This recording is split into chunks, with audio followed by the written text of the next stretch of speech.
Alright, so I'm just going to show you guys the different views on the GoPro. We got linear, which is just like a regular widescreen 16:9, I believe.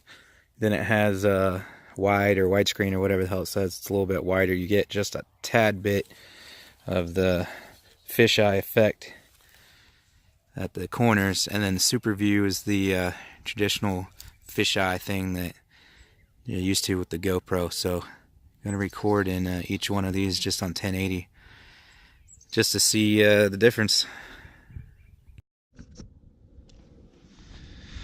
Alright, so this is the linear, just on 1080.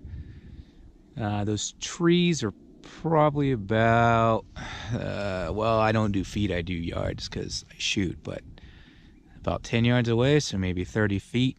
I'll just walk out there and back to show you.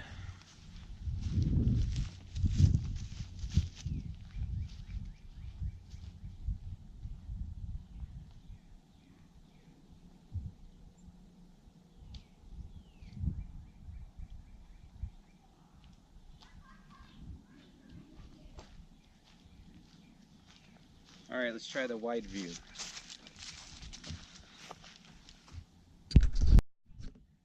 Okay, so that's the wide view, same spot. You should just notice you see a little more on the left and right. And now we'll do the super view. Okay, and that's the super view.